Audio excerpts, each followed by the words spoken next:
Dear students, after learning the ilium, bony features and the muscular attachment, now we come to the second part of the hip bone, and that is the pubic bone, where I am holding it.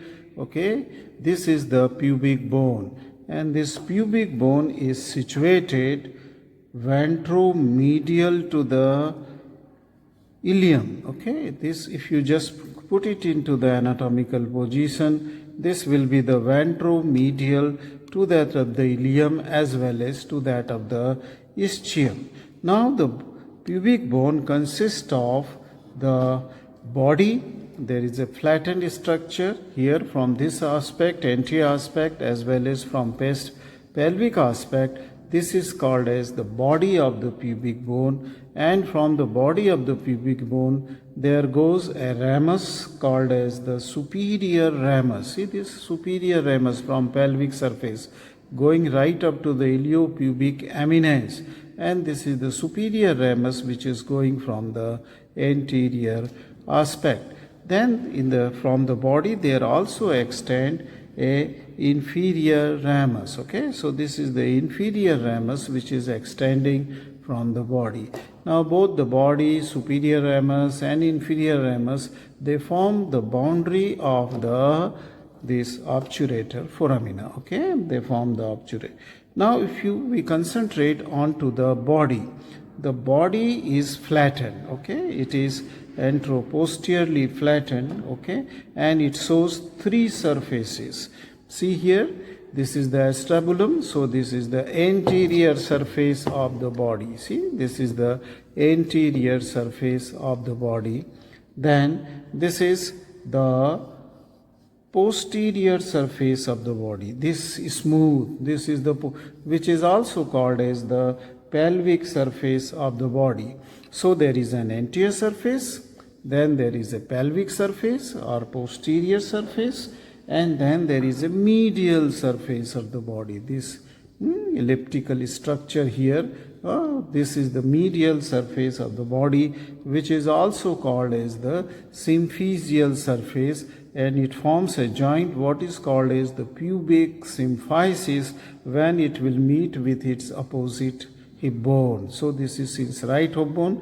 When the left hip bone will come, the joint will be there between the two symphysial or medial surface called as the pubic symphysis.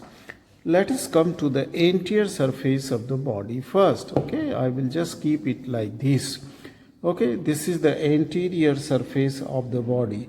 Now this anterior surface in anatomical position here will face downward and forward. Okay, it will face downward, forward and slightly laterally too. If you will keep it like this, then downward, forward and slightly laterally.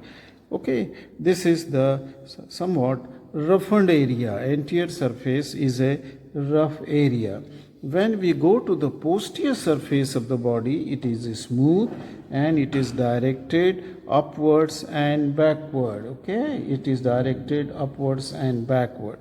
The third surface, that is the symphysial surface, okay, this shows the grooves. Okay, roughening is there. Okay, and this roughenings of the grooves and ridges onto the medial surface of the body of pubic bone will help. It helps us to estimate the age after the all other bones they have fused. That means after 25 years of the age, we can determine the age by looking at this symphysial surface up to the 60 or 65 years of the age. Now let us come to the superior border of the body. This is the superior border of the body, and this superior border of the body is called as the pubic crest. This is called as pubic crest. So this is the pubic crest. Okay, I will show you from different angle. This is the superior border of the body, and this is called as pubic crest, which at its lateral end, the crest ends into a bony tubercle. This is called as the pubic tubercle. This is known as pubic, and to this you must have learned attaches the inguinal ligament, the medial end of the which The lateral end was attached here onto the anterosuperior iliac spine. This is the pubic tubercle. Right.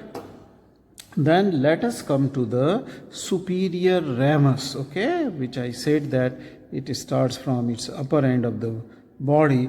This is the superior ramus. It is upper and lateral part of the body, okay, from the body. It extends laterally from upper and its lateral part, okay. So it is going towards the lateral side, and you can trace this superior ramus of the pubis till it reaches the iliopubic eminence, okay, which I have already told you that this is the iliopubic eminence, and this is going right up to the iliopubic eminence. That is the superior ramus, okay. Now this superior ramus, it is having 3 borders and 3 surfaces. Superior ramus have 3 borders and 3 surfaces. Now if you will see this, this border which is starting from pubic tubercle here, see this pubic tubercle, and then it is going up to the this acetabular notch, just the upper margin of the acetabular notch. This is also a sharp margin, okay, and this border is called as the obturator border because it is facing towards the obturator foramina, hence you call it as the obturator border. Then there is another border which is starting also from the just behind the pubic tubercle, and then it is going right up to the iliopubic eminence here. See, this is the iliopubic eminence, and it is starting just behind the pubic tubercle, and then it is going just close to the iliopubic eminence, okay, lower down, okay, towards the pelvic surface. And when you will trace your finger onto this border, okay, this is the called as posterior border, or other name is also pectineal border, okay, or pectineal line. This from pubic tubercle to the iliopubic eminence, very sharp border, raised border, okay, which you can see here in the clearly. See this raised and sharp border. It is the pectineal line or the posterior border. So there is an obturator border, and then there is a pectineal line or the posterior border. This third border is forming the margin. See this margin of the upper border of the obturator foramina. So this is the third border, and this is also known as inferior border. So there is an inferior border which forms the margin of the obturator foramina. There is the obturator crest, and then there is a pectineal line, okay, or the posterior border. So these are the 3 borders of the this superior ramus. Now we come to the surfaces of superior ramus, okay. We will see the surfaces. Now there is a surface between the obturator crest and that of the pectineal line. Obturator crest and pectineal line, which is facing more anteriorly, okay, in anatomical position. And this is called as pectineal surface. It is triangular. Its apex lies at the pubic tubercle and base is towards the iliopubic eminence and anterior margin of the obturator foramina. So this surface is the pectineal surface. It is triangular in shape. When you will see the pelvic surface, this is a smooth surface which lies between inferior border here and that of the posterior or pectineal line. And when you will trace this, this is quite smooth, and then you will trace it if it anteriorly, it continues with the pelvic surface of the body. It continues with the pelvic surface of the body on the inner aspect of the hip bone, okay. Then there is a third surface called as the obturator surface. This is obturator crest from pubic tubercle to the margin of the obturator foramina, I mean say acetabulum, okay, acetabulum, and this structure, that is obturator crest and the inferior border, this surface, okay, between the obturator border and this inferior border, this area is called as the obturator surface. And when you will put your finger from anterior towards the posterior side, there is a groove is seen in this obturator surface. Okay, obturator surface. So these are the three borders and three surfaces of the superior ramus. Let us come now to the inferior ramus. And if you will see the inferior ramus here, then you will see that it is going in anatomical position, it is going downwards and laterally. So this inferior ramus is going downwards and laterally, and more laterally and inferiorly it is meeting with that of the ramus of the ischium. See, this bone is ischium, and this is meeting here with the ischial bone. I mean, say ramus of the ischium, and both when they fuse, that is the inferior ramus of pubis and ramus of ischium, they form what is called as conjoint ischiopubic ramus. It is conjoint ischiopubic ramus which also forms the boundary of the obturator foramina, okay, below, okay.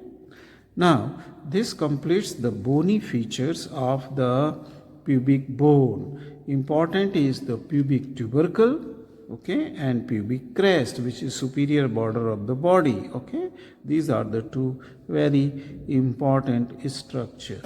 Now, what we are going to learn is, after the bony feature, we will learn the muscular attachment, okay, muscular. Let us come first on to the muscular attachment of the body, okay. Now, there is the origin on the anterior aspect of the body. We are talking of now anterior aspect, just below that of the pubic tubercle. From this point, let me just origin. There is a rounded tendinous origin of a muscle called as the adductor longus, where I am drawing here. See this. This is the origin of the adductor longus by rounded tendon.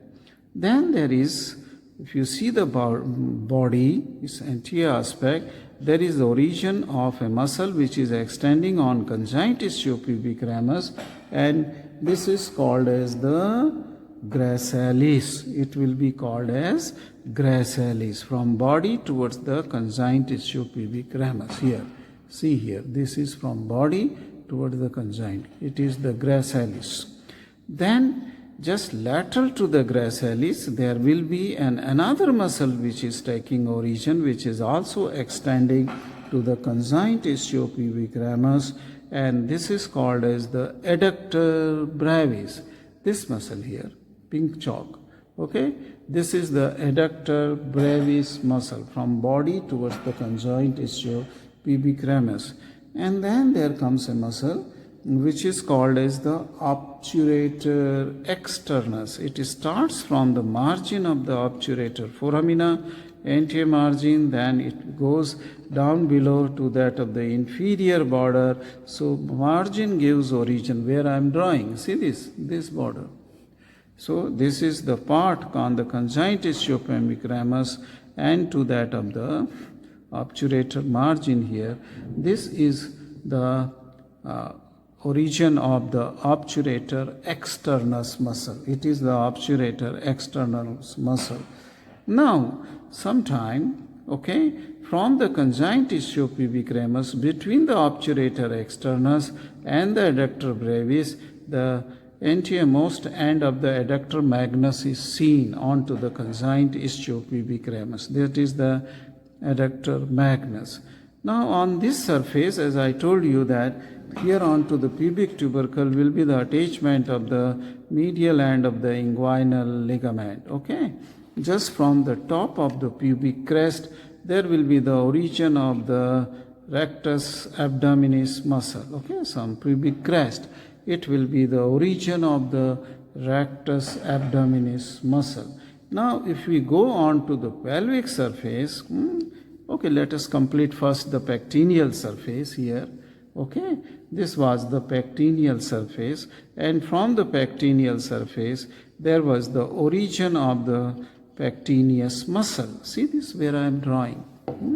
This is the origin of the pectineus muscle between this the anterior border and that of the obturator crest. Okay, posterior border. Between the posterior border, okay, our pectineal line and this obturator crest, this is the origin of the pectineus muscle.